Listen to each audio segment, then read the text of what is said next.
ജയിലിലായാൽ പ്രധാനമന്ത്രിക്കും മുഖ്യമന്ത്രിക്കും വരെ പദവി നഷ്ടമാകുന്ന ബില്ല് ലോക്സഭയിൽ അവതരിപ്പിച്ച് കേന്ദ്ര ആഭ്യന്തരമന്ത്രി അമിത്ഷാ. പ്രതിപക്ഷത്തിന്റെ പ്രതിഷേധ നാടകങ്ങൾക്കിടയിലായിരുന്നു ബില്ല് അവതരണം. പ്രതിപക്ഷം അതിരുവിട്ടതോടെ സ്പീക്കർ സഭയ്ക്കകത്ത് മാർഷൽമാരെ നിയോഗിച്ചു. താൻ അറസ്റ്റിലാകുന്നതിന് മുൻപ് രാജിവെച്ചിട്ടുണ്ടെന്നും കോടതി നിരപരാധിയാണെന്ന് കണ്ടെത്തുന്നതുവരെ ഭരണഘടനാ സ്ഥാനങ്ങൾ വഹിച്ചിട്ടില്ലെന്നും പ്രതിപക്ഷത്തിന്റെ ചോദ്യത്തിന് അമിത്ഷാ മറുപടി നൽകി. കൂടുതൽ വിവരങ്ങളുമായി ജിഷ്ണു കൃഷ്ണൻ ചേർന്നുണ്ട്. ജിഷ്ണു, നിർണായകമായ ബില്ലാണ് ഇപ്പോൾ അമിത്ഷാ അവതരിപ്പിച്ചത്. തൊട്ടു പിന്നാലെ പ്രതിപക്ഷ ബഹളം ഉണ്ടായിട്ടുണ്ട്. എന്തായാലും നിർണായകമായൊരു മറുപടി കൂടി തന്നെയല്ലേ ഇപ്പോൾ അമിത്ഷാ മുന്നോട്ട് വയ്ക്കുന്നത്?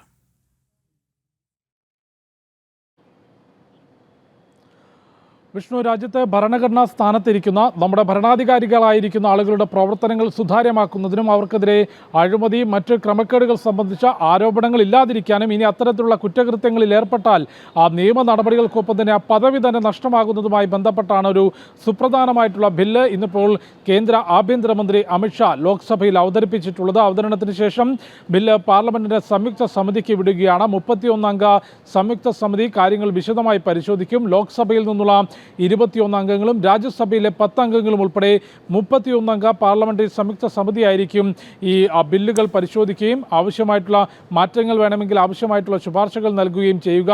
ബില്ല് അവതരണം വിഷ്ണു ചൂണ്ടിക്കാട്ടിയതുപോലെ പ്രതിപക്ഷത്തിൻ്റെ പ്രതിഷേധ നാടകങ്ങൾക്കിടയിലായിരുന്നു ഈ ബില്ല് അവതരണം കേന്ദ്ര ആഭ്യന്തരമന്ത്രി നടത്തിയത്. 2 മണിക്ക് ഇന്ന് ലോക്സഭ രാവിലെ ചേർന്നപ്പോൾ പ്രതിപക്ഷ ബഹളം കാരണം നിർത്തിവെച്ചിരുന്നു. പിന്നീട് 2 മണിക്ക് ചേർന്നപ്പോൾ ബില്ല് അവതരണത്തിന് അനുമതി തേടി. ആ സമയത്ത് പ്രതിപക്ഷം നടുത്തളത്തിലേക്ക് ഇറങ്ങുകയും സ്പീക്കറുടെ ചെയറിനടുത്തേക്കും ഭരണപക്ഷ ബെഞ്ചിനടുത്തേക്കും എത്തിക്കൊണ്ട് ഈ ബില്ലിൻ്റെ പകർപ്പുകൾ ഭരണപക്ഷ അംഗങ്ങളുടെ മേൽ കീറിയെറിഞ്ഞു. പ്രതിപക്ഷ അംഗങ്ങൾ വലിയ ബഹളമുണ്ടാക്കിയെന്നാൽ അതിനിടയിലും കേന്ദ്ര ആഭ്യന്തരമന്ത്രി അമിത്ഷാ ബില്ല് അവതരിപ്പിച്ചു. ഭരണഘടനയുടെ 130 ഭേദഗതി ബിൽ, കൂടാതെ കേന്ദ്രഭരണ പ്രദേശങ്ങളിലെ ഭരണവുമായി ബന്ധപ്പെട്ട ഭേദഗതി ബിൽ, ജമ്മു കശ്മീർ പുനഃസംഘടനാ ഭേദഗതി ബിൽ, ഈ 3 ബില്ലുകളുമാണ് ഈ ഒരു കാര്യത്തിന് വേണ്ടി അവതരിപ്പിച്ചിട്ടുള്ളത്. അതിൽ ആഭ്യന്തരമന്ത്രി ഉൾപ്പെടെയുള്ളവർ ചൂണ്ടിക്കാട്ടിയത് രാജ്യത്തെ ഭരണഘടനാ സ്ഥാനങ്ങളിൽ ഇരിക്കുന്നവരുടെ സുതാര്യത ഉറപ്പാക്കും എന്നുള്ളതായിരുന്നു. ഇതിനെ എതിർത്തുകൊണ്ട് ഈ ബില്ല് പ്രതിപക്ഷത്തെ അസ്ഥിരപ്പെടുത്താനും പ്രതിപക്ഷം ഭരിക്കുന്ന സംസ്ഥാനങ്ങളിൽ പ്രശ്നങ്ങൾ ഉണ്ടാക്കാനുമാണ് ഈ ബില്ല് പാസ്സാക്കുന്നത് എന്ന വാദമാണ്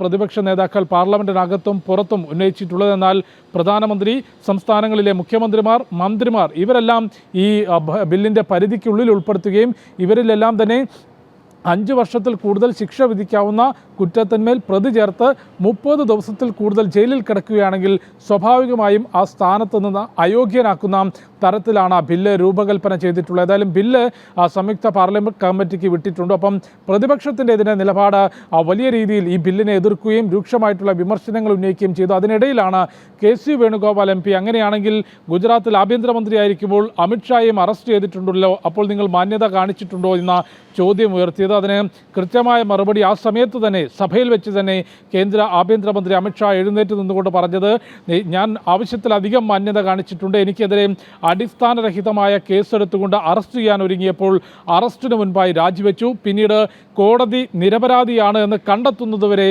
താൻ ഒരു ഭരണഘടനാ സ്ഥാനവും വഹിച്ചിട്ടില്ല എന്ന മറുപടിയാണ് കേന്ദ്ര ആഭ്യന്തരമന്ത്രി അമിത്ഷാ നൽകിയിട്ടുള്ളത്. അത്തരത്തിൽ പ്രതിപക്ഷത്തിൻ്റെ പ്രതിഷേധ നാടകങ്ങൾക്കും ബഹളത്തിനും ഇടയിലായിരുന്നു കേന്ദ്ര ആഭ്യന്തരമന്ത്രി അമിത്ഷാ നിർണായകമായിട്ടുള്ള ബില്ല് ലോക്സഭയിൽ അവതരിപ്പിച്ചത്. ബില്ല് അവതരണത്തിന് ശേഷം ബില്ല് സംയുക്ത പാർലമെന്ററി കമ്മിറ്റിയുടെ പരിഗണനയ്ക്ക് വിട്ടിരിക്കുകയാണ്. വിഷ്ണു. ശരി, ജിഷ്ണുവാണ് വിവരങ്ങൾ നൽകിയത്.